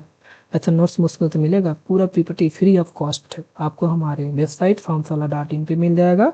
अगर वहाँ पर नहीं अवेलेबल है तो हमारा टेलीग्राम चैनल है, वहाँ पर तुरंत मिल जाएगा। वीडियो अपलोड होने के 2 से 3 घंटे बाद आपको पीडीएफ रेडी मिलेगा। वहाँ पे आप जाके प्रिंट करिए, मस्त एकदम उसको रीडिंग मारिए, सेमेस्टर एग्जाम देके पास हो जाइए। और बस इसके लिए आपको क्या करना है, चार्ज के रूप में हमारे चैनल को केवल सब्सक्राइब करना, शेयर करना, बस इतना चार्ज लगने वाला है। यहाँ पर देखिए सिंपल डिफ्यूजन क्या है, इसमें no requirement of any carrier protein, यहाँ पर किसी प्रकार का प्रोटीन की जरूरत नहीं पड़ती है, और यहाँ पर किसी प्रकार की एटीपी यानी एनर्जी की भी जरूरत नहीं पड़ती है। यहाँ पर स्ट्रक्चर देख लो, ये आपको स्ट्रक्चर बनाना है, ये आउटर साइड है, ये इनर साइड है, बीच में सेल, इस पूरे को सेल मेम्ब्रेन कह दोगे। अब यहाँ पर देखिए ये हमारा जो बाहर का कंसंट्रेशन, यहाँ पर देखो पार्टिकल बहुत ज़्यादा है, हायर कंसंट्रेशन ऑफ पार्टिकल है। अब यहाँ पर ज़्यादा है तो बाहर से अंदर अपने आप आ जाएंगे। ओके, नेक्स्ट आप बात करते हैं facilitated diffusion. Facilitated diffusion it is also known as, इसे बोलते हैं carrier mediated diffusion. In this process molecule moves from the higher concentration से लोअर कंसंट्रेशन जाता है, लेकिन इसमें एक प्रोटीन की जरूरत पड़ती है, एक साथी। साथी कौन है? वो कैरियर प्रोटीन है। ओके, तो इसमें, लेकिन इसमें एनर्जी की जरूरत नहीं पड़ती, यूज स्पेसिफिक मेम्ब्रेन प्रोटीन की जरूरत पड़ती है। एग्जाम्पल जैसे इसमें देख सकते हो, ग्लूकोज ट्रांसपोर्ट करता है बाया ब्लड ट्रांसपोर्टर की मदद से, जैसे ions like sodium potassium transport करते हैं थ्रू द आयन चैनल की मदद से। तो ये आप देख सकते हैं ये आपका हायर से लोअर आ रहा, लेकिन यहाँ देखो ऐसे डायरेक्ट नहीं आ पाएगा, लेकिन इसको आने के लिए क्या चाहिए, एक प्रकार का कैरियर प्रोटीन चाहिए जिसके थ्रू आसानी से आ जाएगा। आगे चलते हैं ऑस्मोसिस। ऑस्मोसिस क्या है, movement of water molecule only from higher water concentration से कहाँ जाएगा, लोअर वाटर कंसंट्रेशन, वो भी किसकी मदद से, थ्रू सेमी परमिबल मेम्ब्रेन। जब भी सेमी परमिबल मेम्ब्रेन की बात करेगा देन आपको समझ जाना किसकी बात हो रही है, ऑस्मोसिस की बात हो रही है। तो in this solvent is water, इसमें जो सॉल्वेंट यूज होता है वो वाटर यूज हो रहा। अब यहाँ पर इमेज देख सकते हैं, ये आपका यहाँ पर देखिए ये वाटर मॉलिक्यूल का मोशन हो रहा है, इसमें जो शुगर मॉलिक्यूल लिया गया देखिए यहाँ से ये बीच में आपका सेमी परमिबल मेम्ब्रेन है, ये मेम्ब्रेन देखिए आप यहाँ पर देख सकते हैं, इस जगह से इधर साइड मॉलिक्यूल मूव कर रहा। ओके, इस तरीके से ऑस्मोसिस होता रहता है। अगर हम एक कंपेयर करें तीनों का, सिंपल डिफ्यूजन का, फैसिलिटेटेड डिफ्यूजन का और ऑस्मोसिस का, तो सिंपल डिफ्यूजन में जो सब्सटेंस मूव करता है स्मॉल मॉलिक्यूल, और फैसिलिटेटेड डिफ्यूजन में लार्ज और चार्ज मॉलिक्यूल मूव करते हैं, ऑस्मोसिस में वाटर ओनली मूव करता है। और जो प्रोटीन नीडेड होता है किसमें, सिंपल डिफ्यूजन में कोई प्रोटीन नहीं जरूरत पड़ती, फैसिलिटेटेड में प्रोटीन जरूरत पड़ती है, ऑस्मोसिस में भी किसी प्रकार की प्रोटीन जरूरत नहीं पड़ती। एनर्जी किसमें नीड होता है, सिंपल में एनर्जी नहीं चाहिए, फैसिलिटेटेड में भी नहीं चाहिए, और हमारे ऑस्मोसिस में भी एनर्जी नहीं चाहिए। और उसके बाद डायरेक्शन के बारे में बात करेंगे, तो सिंपल डिफ्यूजन में हाई टू लो मूवमेंट होता है, फैसिलिटेटेड में भी हाई टू लो होता है, ऑस्मोसिस में भी high water concentration to low water, इस तरीके से मूवमेंट होता है।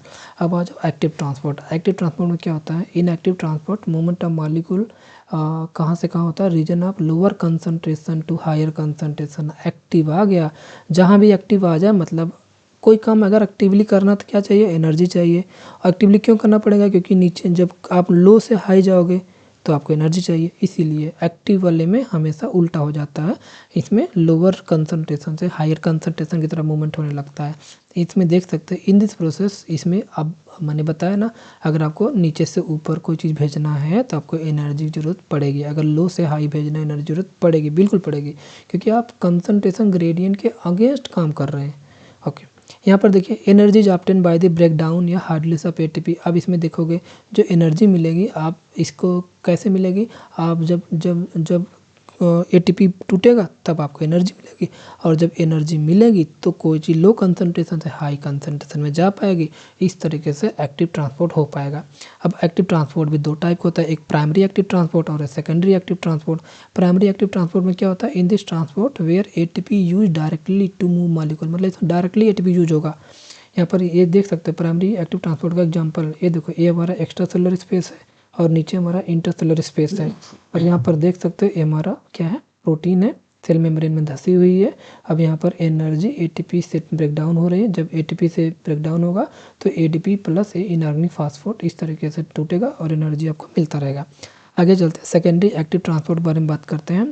तो इसमें क्या होता है, in this does not use ATP directly, इसमें एटीपी डायरेक्टली यूज तो नहीं होता है, but uses energy store in ion gradient, लेकिन इसमें जो एनर्जी स्टोर होता है वो आयन ग्रेडियंट के फॉर्म में यूज होगा, जो created by the primary transport की मदद से जो क्रिएट होता है, मतलब इनडायरेक्टली एटीपी यूज कर रहा लेकिन डायरेक्टली नहीं यूज कर रहा। तो इट इज़ टू टाइप्स, ये दो टाइप होता है, एक होता है सिमपोर्ट और एक होता है एंटीपोर्ट। सिमपोर्ट को आप को ट्रांसपोर्ट बोल सकते हो, एंटीपोर्ट को आप काउंटर ट्रांसपोर्ट बोल सकते हो। थोड़ा स्पीड फास्ट है क्योंकि पूरा इस पूरे लेक्चर को एक साथ मैंने कंबाइन करके जल्दी से अपलोड करने की कोशिश किया, क्योंकि आपका एग्जाम बहुत जल्द होने वाला, तो कोशिश कर किए हैं कम समय में ज़्यादा चीज़ों को कवर करने की। तो यहाँ पर सिमपोर्ट में देख सकते हैं both molecule move in the same direction, इसमें दोनों मॉलिक्यूल सेम डायरेक्शन में एक साथ मूवमेंट करते हैं। लेकिन जो एंटीपोर्ट होता है इसमें मॉलिक्यूल मूव होता है इन अपोजिट डायरेक्शन में। अब यहाँ पर इमेज देख सकते हो, ये देखो सोडियम है, पोटेशियम है, क्लोराइड आयन है, ये दोनों एक साथ एक ही डायरेक्शन मूव कर गए, तो क्या हो गया, को ट्रांसपोर्ट हो गया, मतलब सिमपोर्ट हो गया। लेकिन इसका अपोजिट देखोगे एंटीपोर्ट, देखिए सोडियम अंदर आ रहा, पोटेशियम और हमारा कैल्शियम बाहर जा रहा, मतलब दोनों एक दूसरे के जस्ट अपोजिट जा रहे हैं, मतलब एंटी है यानी एंटीपोर्ट। ओके, यहाँ पर एक कंपेयर टेबल देख सकते हो प्राइमरी एक्टिव ट्रांसपोर्ट का और सेकेंडरी एक्टिव ट्रांसपोर्ट का। तो प्राइमरी एक्टिव ट्रांसपोर्ट में एटीपी यूज होता है, डायरेक्ट यूज होता है। सेकेंडरी एक्टिव ट्रांसपोर्ट में इनडायरेक्ट एटीपी यूज होता है। एनर्जी सोर्स हमारा प्राइमरी एक्टिव में क्या होता है, एटीपी होता है, और सेकेंडरी एक्टिव में आयन ग्रेडियंट के फॉर्म में होता है। प्रोटीन जो यूज होता है प्राइमरी एक्टिव ट्रांसपोर्ट में पंप होता है, सेकेंडरी में कैरियर और को ट्रांसपोर्टर होते हैं। और एग्जांपल अगर बात करेंगे प्राइमरी एक्टिव ट्रांसपोर्ट का सोडियम पोटेशियम पंप होता है और सेकेंडरी एक्टिव ट्रांसपोर्ट का सोडियम ग्लूकोज ट्रांसपोर्ट होता है। क्लियर, आगे चलते हैं। अब मोस्ट इंपॉर्टेंट पार्ट शुरू होने जा रहा है सेल डिवीजन। सेल डिवीजन क्या है? Cell division is very important process होता है सभी लिविंग ऑर्गेनिज्म का। हम जो छोटे से होकर जो बड़े हो रहे हैं, पूरा जो ग्रोथ हो रहा है, ये सब खेल है किस चीज़ का? सेल डिवीजन का। अगर सेल डिवीजन ना हो हमारे बॉडी का कोई भी पार्ट का ग्रोथ ही नहीं होगा, हम लोग छोटे ही रह जाएंगे। तो सेल डिवीजन होना बहुत ज़रूरी है और ना ज़्यादा हो ना बहुत कम हो, सब एकदम मतलब मैनेज फॉर्म में होना चाहिए। During the cell division of a cell, जब सेल डिवीजन होता है डीएनए रेप्लिकेशन होता है, सेल ग्रोथ होता है, ये सब होने लगता है। तो it is also known as, इसे बोल सकते हो सेल का रिप्रोडक्शन या सेल का मल्टीप्लिकेशन। तो this cell division takes place approximately in every 24 hour, यानी सेल डिवीजन हर 24 आवर में होता ही रहता है। अगर बात करें सेल डिवीजन की, दो टाइप का होता है, माइटोसिस और मियोसिस। माइटोसिस में देख सकते हैं, माइटोसिस को हम आल्सो नोन है इक्वेशनल डिवीजन, इसमें इक्वल टाइप का डिवीजन होता है, मतलब एक से दो बनता है, इक्वल टाइप हुआ। और अकर इन सोमैटिक बॉडी, और एक कैसे किसके अंदर देखने को मिलता है? सोमैटिक बॉडी सेल के अंदर देखने को मिलता है। और इसका फंक्शन क्या होता है? ग्रोथ टू, बॉडी का ग्रोथ करवाता है, रिपेयर करता है डैमेज टिश्यू, जो भी टिश्यू डैमेज होता है उनको रिपेयर करता रहा, मरम्मत करता रहता है। और रिप्लेस ओल्ड सेल, जो पुराने सेल होते हैं उनको हटा के नई सेल का रिप्लेसमेंट करता रहता है, माइटोसिस। अब मियासिस को आ जाओ, मियासिस को हम लोग रिडक्शन डिवीजन बोलते हैं। इसमें चीज़ें हाफ हो जाती है, यानी 2n रहेगा, 2n से n हो जाएगा। ओके, तो ये हमारा देखने को मिलता है अकन रिप्रोडक्टिव ऑर्गन में, जैसे ओवरीज में, जैसे टेस्टिज में, इन सब के अंदर देखने को मिलता है। नेक्स्ट बात करते हैं, जैसे एग्जांपल फॉर्मेशन ऑफ गेमेट। जो हमारे गेमेट होते हैं हमारे क्या होते हैं? हेप्लॉइड होते हैं, यानी यन फॉर्म होता है। जैसे आप स्पर्म देखोगे, स्पर्मेटोजेनेसिस से स्पर्म बनता है, oogenesis से ओवम बनता है। तो दोनों में जो देखोगे आपका इसके अंदर जो हेप्लॉइडी होता है, यन होता है, यानी दोनों हेप्लॉइड होते हैं। क्योंकि हमारा जो पूरा बॉडी है 2n होता है, ठीक है, हम लोग 2n है। तो 2n अब हमारा जो गेमेट्स बन रहा है वो हमारा क्या बन रहा है? n बन रहा है, यानी आधा बन रहा है। क्योंकि अगर 2n बन जाएगा तो 4n हो जाएगा, एक इंसान बनना बन के कुछ और बन जाएगा। क्योंकि जब n स्पर्म मिलेगा, ओवम मिलेगा, तभी तो जाके 2n बनता है कि नहीं। इसीलिए मियासिस का होना बहुत ज़रूरी है। अगर मियासिस ना हो तो 2n होकर 4n बन जाएगा, पता नहीं क्या एलियन जैसा कुछ बन जाएगा। ओके, आगे मियासिस के बारे में बात करें, क्या करता है? मेंटेन करता क्रोमोजोम नंबर इन स्पीसीज, हमारे स्पीसीज के अंदर क्रोमोजोम मेंटेन रहेगा, ये मियासिस की वजह से होता है। और क्रिएट करता है जेनेटिक वेरिएशंस को, और जो भी हमारे अंदर बदलाव होते हैं वो क्रिएट करवाता है। क्योंकि देखो, मम्मी से आया क्या? ओवम, पापा से क्या आया? स्पर्म, दोनों के जीन अलग अलग हैं, दोनों आपस में कंबाइन हुए, मान लो दोनों के अंदर कुछ अच्छे गुण थे, कुछ खराब भी होंगे, तो दोनों करेक्टर अलग अलग टाइप का बच्चे के अंदर जाता है। इसलिए हम देखने में भी अपने मम्मी पापा से थोड़े से डिफरेंस हो जाते हैं, इसी वजह से होते हैं, क्योंकि वो मियासिस की वजह से ही है। आगे आ जाओ, नेक्स्ट बात करते हैं सेल साइकिल। सेल साइकिल क्या होता है? यहाँ पर देख सकते हैं, the sequence of the event by which, एक ऐसा इवेंट जिसकी मदद से सेल क्या करता है? डुप्लीकेट करता है इट्स अपने जीनोम को, एंड सिंथेसाइज करता है other constituent of the cell, and eventually divide into 2 daughter cell, और बाद में 2 डॉटर सेल में बन जाता है। इसी को बोलते हैं सेल साइकिल। अब अगर बात करें सेल साइकिल का, सेल साइकिल के 2 फेज होते हैं, एक होता है इंटरफेज होता है और एक यम फेज होता है। इंटरफेज में आपका G1 फेज आता है, यस फेज आता है, G2 फेज आता है, यम फेज को माइटोसिस फेज बोलते हैं। और इसके अंदर 2 पार्ट होते हैं, कैरियोकाइनेसिस और साइटोकाइनेसिस। कैरियोकाइनेसिस में देखोगे तो पीमैट याद कर लो, prophase, metaphase, anaphase, telophase. Okay, karyokinesis में देखो, यहाँ पर देख सकते हैं इसके सारे पार्ट इमेज में इधर मेंशन है, आप देख सकते हो। जो इंटरफेज होता है, इंटरफेज में आपका पहले G1 आता है, देन आपका यस आता है, देन आपका G2 आता है। उसके बाद आप एंट्री करते हो कौन से फेज में? कैरियोकाइनेसिस में। कैरियोकाइनेसिस में जैसे यम फेज के अंदर कैरियोकाइनेसिस पहले प्रोफेज आएगा, देन मेटाफेज आएगा, देन एनाफेज आएगा, देन टीलोफेज। उसके बाद हमारा क्या आएगा? साइटोकाइनेसिस वाला फेज आ जाएगा। इस तरीके से पूरा साइकिल चलती रहती है। चलो एक को डिटेल में समझते हैं। सबसे पहले बात करते हैं interphase. It is the largest phase of cell division का सबसे बड़ा फेज होता है, और ये लगभग 23 आवर लगता है, यानी 95% ऑफ सेल डिवीजन इंटरफेज में कंप्लीट हो जाता है। और in this phase preparation phase takes place, इस फेज को हम प्रिपरेशन फेज बोलते हैं। इट कंसिस्ट ऑफ 3 फेज, और इसमें 3 फेज होता है। देखो इंटरफेज, देखो पहली बात याद रखना, हाँ, चीज़ें बनाने में टाइम लगती है। अगर हमारे मम्मी पापा ने हमारा घर बनाया है, उन्होंने मतलब पैसा कमाया, फिर धीरे धीरे बनाया, उसके बाद अब क्या होगा? अचानक से तुम लोग बड़े हो जाओ, हम लोग बड़े हो जाएंगे, तो अचानक से अगर मान लो 2 बेटे हैं, 2 भाई है, तो अचानक क्या होगा, जैसे बड़े हो गए तुम लोग बँटवारा कर लोगे। मम्मी पापा ने बनाया तो टाइम लेके, लेकिन तुम्हें बाँटने में यूँ टाइम नहीं लगा, नहीं हमारा आधा-आधा चलो कर लेते हैं। तो ये चीज़ हमारे बॉडी के साथ भी होता है। हमारी बॉडी में जो चीज़ें बनती हैं, लंबे समय तक बनती है। अगर हमारी टोटल साइकिल 24 आवर की है, तो उसमें 23 घंटे बॉडी हमारी बनाती है और 1 घंटे में केवल डिवीज़न करके ख़त्म कर देती है। सेम प्रोसेस यही हमारे रियल लाइफ में भी हो रहा है। हमारे फैमिली वाले हमारा चीज़ें बनाने में टाइम लेते हैं, समय लगता है बनाने में, लेकिन बच्चे आज के बिगाड़ने में टाइम ही नहीं लेते, यूँ 2 मिनट के अंदर घर का बँटवारा कर लेते हैं। तो रियल लाइफ का से रिलेट होता है पूरा हमारा सेल डिवीज़न। तो यहाँ पर देखो इट कंसिस्ट ऑफ 3 फेज, इसमें 3 फेज होते हैं, एक G1 फेज होता है, एक यस फेज होता है और एक G2 फेज होता है। G1 फेज में क्या होता है, इसे फर्स्ट ग्रोथ फेज बोलते हैं। G1 phase correspond to the interval between mitosis और इनिशिएशन ऑफ डीएनए रेप्लिकेशन के बीच का स्टेज होता है। ड्यूरिंग G1 फेज इसमें क्या होता है, सेल मेटाबॉलिकली एक्टिव होती है एंड लगातार ग्रो होती रहती है, लेकिन रेप्लिकेट नहीं करती है अपने डीएनए को। अब आगे आ जाओ, यस फेज का नाम ही बता रहा, सिंथेसिस फेज होता है। ये हमारा इंटरवल होता है G1 एंड G2 के बीच का, क्योंकि G1 और G2 के बीच में यस आता है और यस को सिंथेसिस फेज बोलते हैं। और ये बताता है कि mark the period during which, जिसमें क्या होगा, डीएनए सिंथेसिस होगा, रेप्लिकेशन होगा और इसमें क्या होगा, during this time amount of DNA parcel double, यानी इसके अंदर जो डीएनए की संख्या होगी डबल हो जाएगी। अब G2 फेज में, G2 फेज को सेकेंड ग्रोथ फेज बोलते हैं। तो ड्यूरिंग द G2 फेज में क्या होगा, प्रोटीन आर सिंथेसाइज, प्रोटीन की सिंथेसिस होगी in the preparation for mitosis के लिए, वाइल सेल ग्रोथ कंटिन्यू, जबकि सेल ग्रोथ लगातार होती रहेगी। मतलब G2 फेज में प्रोटीन सिंथेसाइज हो जाएंगी इन प्रिपरेशन फॉर माइटोसिस के लिए, वो सिंथेसिस करेंगी और इसमें सेल ग्रोथ लगातार होता रहेगा G2 फेज में। अब आगे जाओ, तो एम फेज में आ जाओ। एम फेज को बोलते हैं equational division, it is the final phase of the cell division. इसके 2 फेज टाइप्स होते हैं, माइटोसिस और मियोसिस। माइटोसिस में क्या होता है, मैंने पहले बताया इक्वेशनल डिवीजन, इसमें इक्वल टाइप का डिवीजन होता है। और माइटोसिस जो टाइप ऑफ सेल डिवीजन, एक ऐसा सेल डिवीजन जिसमें क्या होता है, daughter cell produce exactly similar to parent cell, मतलब जो डॉटर सेल होती हैं अपने पेरेंट के एग्जैक्टली होती हैं and having the same number of chromosome, अपने पेरेंट के जैसे ही होते हैं एकदम। और माइटोसिस या equational division usually restrict the diploid cell only, और ये केवल केवल डिप्लॉइड सेल के ही अंदर देखने को मिलती हैं।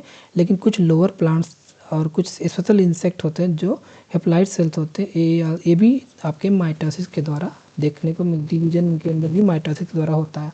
अगर बात करें माइटोसिस के, इसके 2 स्टेज होते हैं, कैरियोकाइनेसिस और साइटोकाइनेसिस। कैरियोकाइनेसिस में न्यूक्लियस का डिवीजन होता है, कैरियो में न्यूक्लियस का डिवीजन होता है, साइटोकाइनेसिस में पूरे सेल ही 2 पार्ट में डिवाइड हो जाती है। अब यहाँ पर देख सकते हो karyokinesis the M phase start with nuclear division के साथ स्टार्ट होता है and correspond to the separation of daughter chromosome, separate हो जाते हैं, इसको बोलते हैं कैरियोकाइनेसिस। 4 फेज होता है, प्रोफेज होता है, मेटाफेज होता है, एनाफेज होता है, टीलोफेज। अगर बात करें प्रोफेज का, तो यहाँ पर देख सकते हैं इट इज ईयरली फेज कहलाता है एंड इसमें क्रोमेटिन कंडेंस हो जाता है और क्रोमोजोम बनाता है।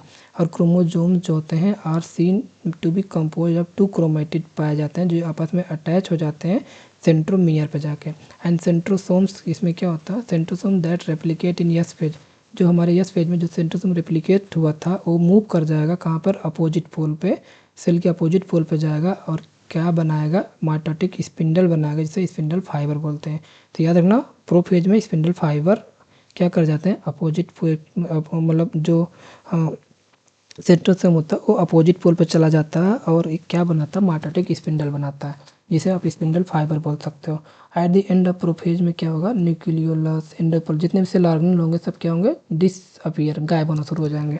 तो इसका ईयरली फेज का इमेज बना देना। नेक्स्ट बात करते हैं मेटाफेज। मेटाफेज को क्या कहते हैं, स्पिंडल फाइबर जो होते हैं वो हमारे जो किनारे किनारे गए थे अब वो अटैच हो जाएंगे काइनेटोकोर से। जो हमारे क्रोमोसोम होगा वो अपने अपने सेंटर पार्ट में काइनेटोकोर होता है, इसी से देखो स्पिंडल फाइबर अटैच हो गए। अब इसमें क्या होगा, chromosome are move to spindle equator. अब जो क्रोमोसोम होंगे ये एकदम इक्वेटर पर आ जाएंगे, सेंटर पे, and get aligned along the metaphase plate में बना, एक मेटाफेज प्लेट कहलाएंगी और ये स्पिंडल फाइबर से एक दोनों पोल से अटैच हो जाएंगे। तो इस तरीके से मेटाफेज का इमेज देख सकते हो। अब बात करते हैं एनाफेज। एनाफेज में क्या होता है, सेंट्रोमियर स्प्लिट। अब जो हमारा बीच से सारे पार्ट ब्रेक हो जाएंगे, सेंट्रोमियर स्प्लिट हो जाएगा एंड क्रोमेटिड जो थे अपने अपने सेपरेट हो जाएंगे, वो अपोजिट पोल पे चले जाएंगे। तो यहाँ पर क्या होगा, chromatid move to opposite pole. देख सकते हैं ये जो हमारा सेंटर पे था यहाँ से अपने अपने क्रोमेटिड के साथ वो दोनों एक दूसरे के अपोजिट पोल पे आ गया। उसके बाद हमारा था टीलोफेज। टीलोफेज में क्या होता है, क्रोमोजोम क्लस्टर्स और अपोजिट स्पिंडल पे क्या बनता है, क्रोमोजोम क्लस्टर्स बनता है and their identity lost as discrete element, और ये अपने आइडेंटिटी भी लॉस करने लगती हैं। उसके बाद क्या होगा, न्यूक्लियर एनवलप डेवलप होगा पूरे क्रोमोजोम में, क्रोमोजोम क्लस्टर के फॉर्म में at the each plate for each pole forming 2 daughter nuclei, और दोनों पोल पे क्या बन जाएगा, 2 डॉटर न्यूक्लियाई इस तरीके से बन के तैयार हो जाएगा। एंड न्यूक्लियोलस गोल्जी कॉम्प्लेक्स और एंडोप्लाज्मिक रेटिकुलम दोबारा से दिखने लगेंगे। इस तरीके से हमारा कंप्लीट होता है पहला स्टेप। अब बात करते हैं साइटोकाइनेसिस। कैरियो हो गया, अब साइटोकाइनेसिस के बारे में बात करते हैं। यहाँ पर देख साइटोकाइनेसिस में क्या होगा, when cell end with division of cytoplasm, जब हमारा सेल का डिवीजन एंड हो जाता है साइटोप्लाज्म के साथ, इसे बोलते हैं साइटोकाइनेसिस। इन दिस, इसमें क्या होता है, ईच न्यू डाटर सेल्स, जो हमारे नई डाटर सेल्स क्या करती हैं, now again inter into interphase, जो दोबारा से इंटरफेज में जाएंगी एंड सेल डिवीजन स्टार्ट करेंगी। उसके बाद at the time of cytoplasmic division जब आएगा, उसका समय जब आएगा, ऑर्गेनेल्स जैसे आपके माइटोकॉन्ड्रिया, प्लास्टिड, ये सब क्या होंगे, डिस्ट्रीब्यूट हो जाएंगे बिटवीन 2 डॉटर सेल में, इक्वल इक्वल पार्ट में डिवाइड हो जाएंगे।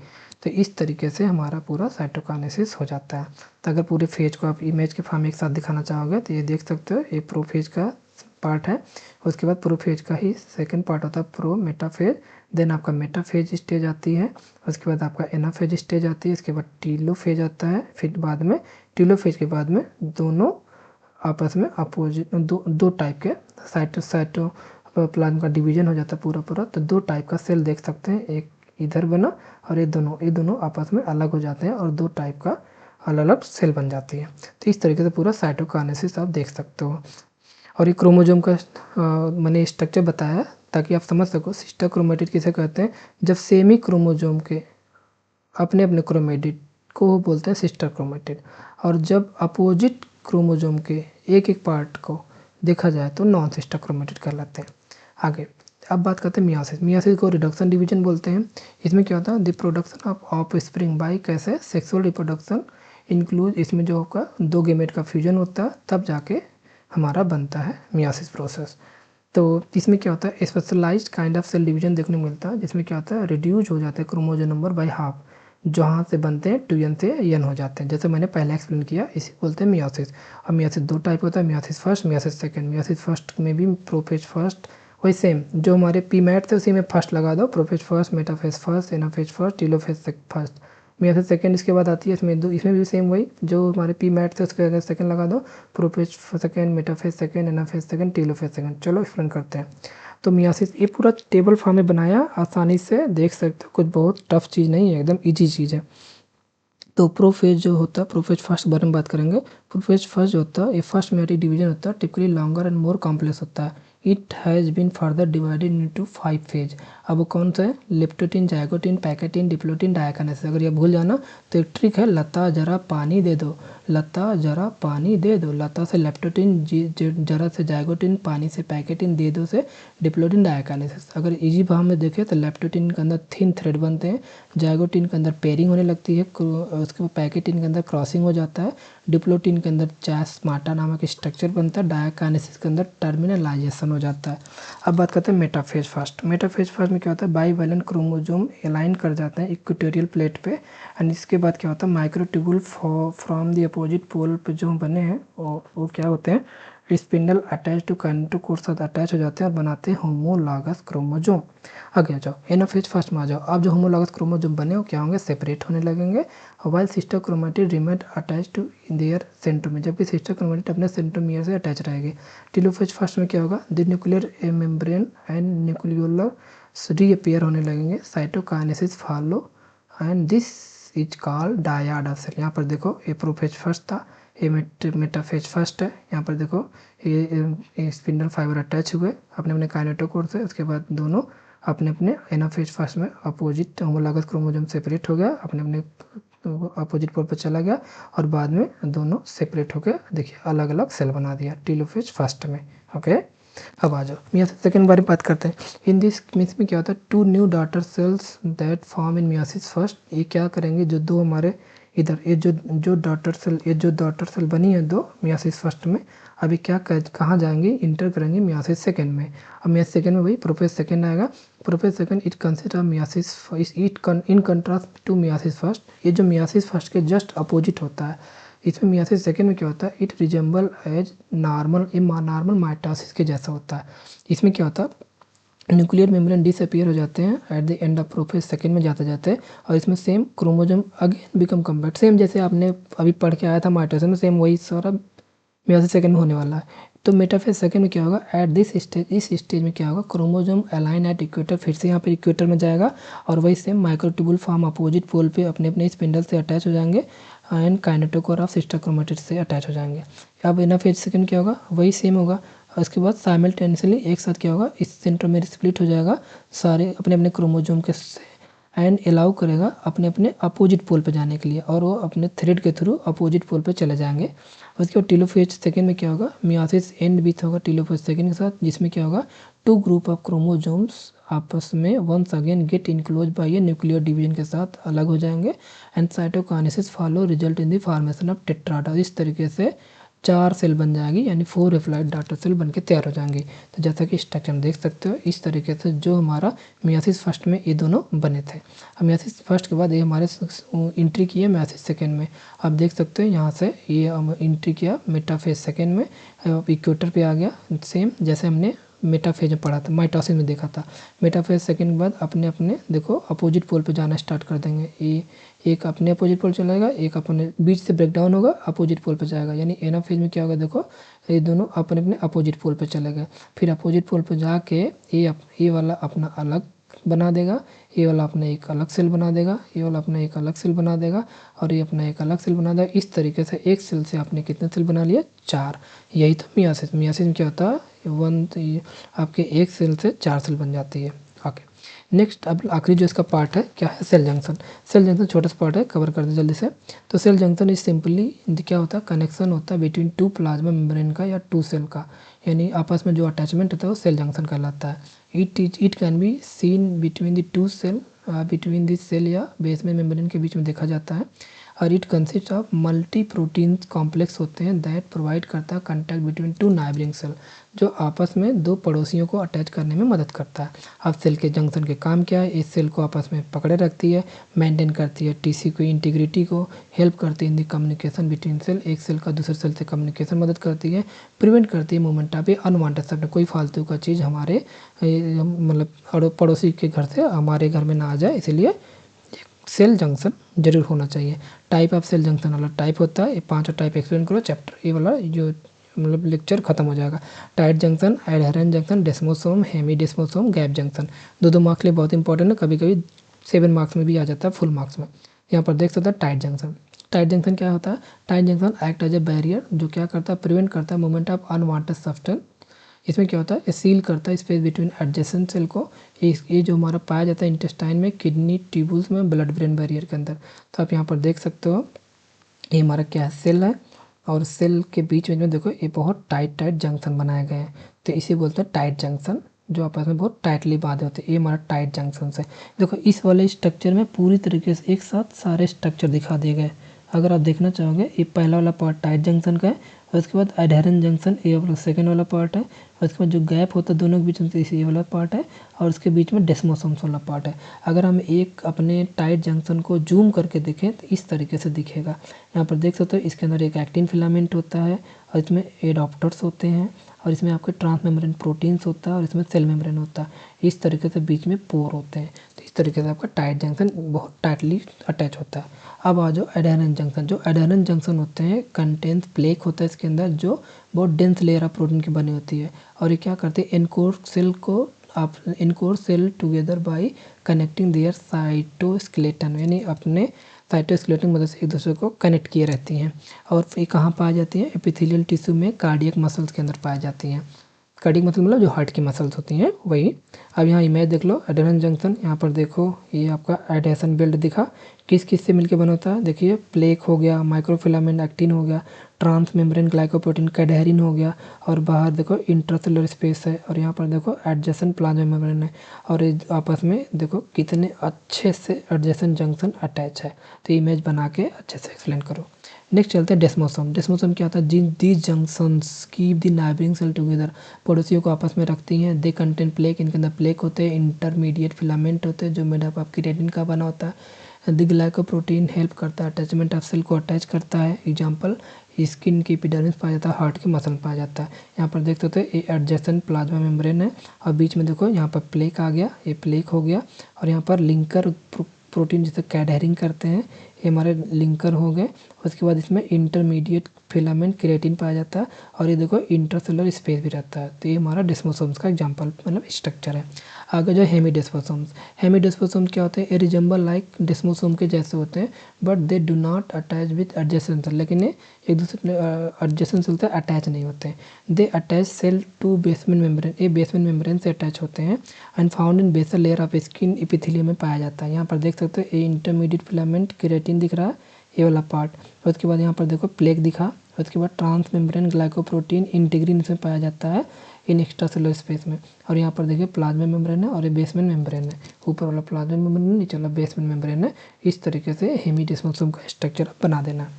नेक्स्ट आ जाओ गैप जंक्शन। गैप जंक्शन क्या होता है? गैप जंक्शन और स्पेशलाइज्ड इंटरसेलुलर कनेक्शंस होते हैं बिटवीन सेल के अंदर, यानी क्या करते हैं मेंटेन मदद करते हैं help in transfer of substance between two या मोर सेल के बीच में सेल मतलब सब्सटेंस को ट्रांसफर करने में मदद करते हैं।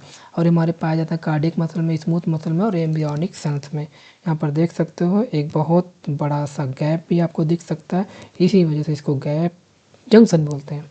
ओके, यहाँ पर देख सकते हैं ये पूरा साइटोप्लाज्म है, और इस बीच में पूरा सा जो गैप बन रहा है हमारा गैप जंक्शन का एग्जाम्पल है। तो इस तरीके से इस इमेज को बना देना।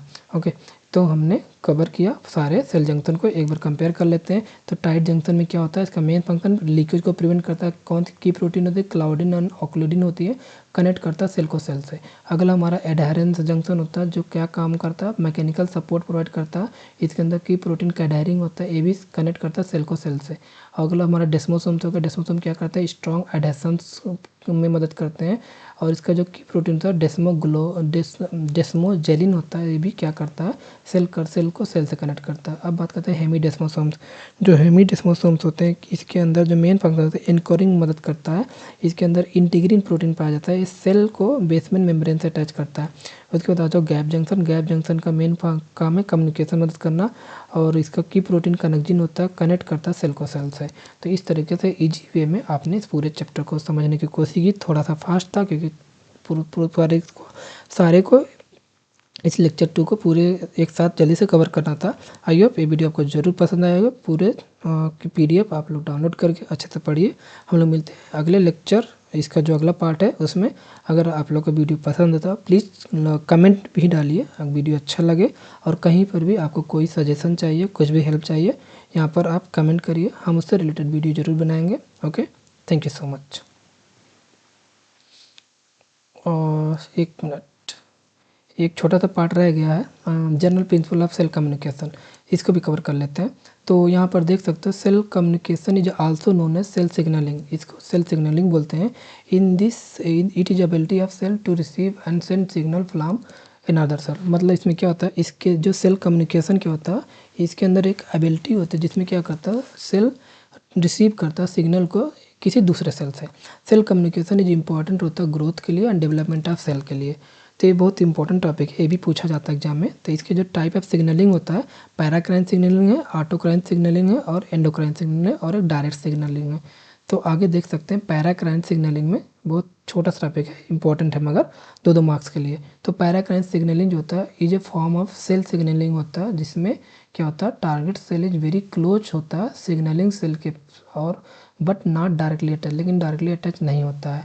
तो इट प्ले करता है important role in growth and development में। एग्जांपल जैसे cell in wounded tissue release growth factor to nearby cell for healing. मतलब जो हमारे वुंडेड जिसमें चोट लगी होती है, घाव वाले टिश्यू अपने अड़ोसी पड़ोसी को मतलब सुधार, मतलब अपने पड़ोसियों के सेल को सही करने के लिए, हील करने के लिए कुछ ग्रोथ फैक्टर रिलीज करते हैं जो उसको रिपेयर करते रहते हैं। तो इस इमेज के थ्रू आप देख सकते हैं।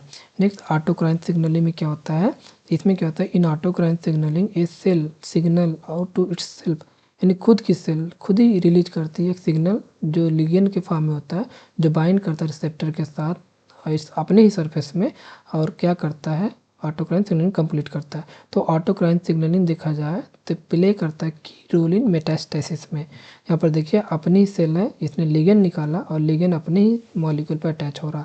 तो एग्जांपल देख सकते हैं, जैसे कैंसर सेल से रिलीज करती हैं ग्रोथ फैक्टर ताकि स्टिमुलेट हो सके अपने ही ग्रोथ को। आगे नेक्स्ट बात करते हैं एंडोक्राइन सिग्नलिंग। अगर एंडोक्राइन सिग्नलिंग को समझा जाए तो when target cell is too और फ्रॉम सिग्नलिंग सेल से बहुत दूर हो, देन सेल रिलीज करती सिग्नल इनटू ब्लड स्ट्रीम में एंड वो एक्ट करता है अपने टारगेट सेल पे जाके काम करता है, and this type of signalling known as endocrine signalling. तो इन एंडोक्राइन सिग्नलिंग सिग्नल्स जो होते हैं in the form of hormone के फॉर्म में रिलीज होता है, जैसे example insulin hormone, thyroxine hormone, adrenaline. तो इस तरीके से देखो कोई भी सिग्नल देना हो, ब्लड में हार्मोन रिलीज कर दिया और जहाँ पे जाना होगा, मान लो इस जगह से यहाँ पर जाना होगा, तो इस तरीके से यहाँ पर अपना मैसेज पहुँचा देगा। आगे आ जाओ, डायरेक्ट सिग्नल क्या होता है। डायरेक्ट सिग्नल में occur by the transferring signal molecule एकरात गैप जंक्शन की मदद से सिग्नल को ट्रांसफ़र करना बिटवीन नाइबरिंग सेल को, पड़ोसियों के सेल को। तो इसमें सेल कम्युनिकेशन जो होता है through the direct physical contact से होता है। जैसे एग्जांपल गैप जंक्शन अभी देखा आपने, इम्यून सेल इंट्रैक्शन हो गया और एम्ब्रियोनिक डेवलपमेंट। यहाँ पर देखो सेल सिग्नल है, एक सेल से डायरेक्ट गैप जंक्शन के थ्रू दूसरे टारगेट सेल पे अपना मैसेज को पहुँचाना ही क्या है, डायरेक्ट सिग्नलिंग है। इस तरीके से हमने पूरा लेक्चर कवर किया। आई होप ये वीडियो पसंद आया होगा। मिलते हैं बहुत जल्द एक नए वीडियो के साथ। Thank you so much.